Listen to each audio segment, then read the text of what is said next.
our grabber goes to position 65 degrees. Then the motor speed is set to 100%. Then we go to the shortest path to position 280.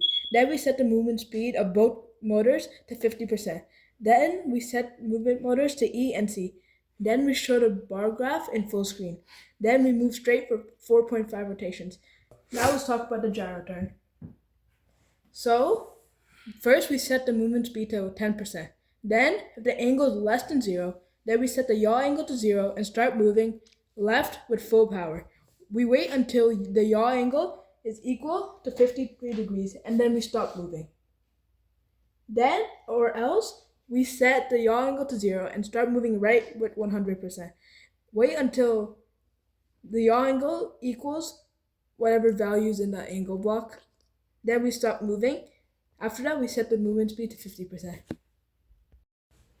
The next part of our code is the gyro sensor movement. So repeat until block is basically saying that it's going to repeat the movement of the sensor until it's either past 280 degrees, which is around this point, or 120 degrees, which is around this point. And so it's starting motor from the counterclockwise direction, which, as Akil said earlier, it starts right here. So it's going to keep on moving until it senses that the D, or the ultrasound sensor, senses something closer than 15 inches. And or if A is 120 degrees or 285 degrees, which are the boundaries for it, because if it passes any of those, it's going to tangle and probably just like fall off. And then after it senses one of those, it stops the motor. And okay, and then for our if statement, this is our ultrasound sensor D. So essentially, when the ultrasound detects that an object is closer than 15 inches, then it's going to set the blue value for the bar graph to the distance, which is in inches. And then after that, to ensure that it scans all of the objects, we're just going to rotate it by 0.1 rotations to scan all the objects. so for the other mission, which was the ruler, this is a code for it. So part is aid is going back, which is the ultrasound sensor, to its starting position.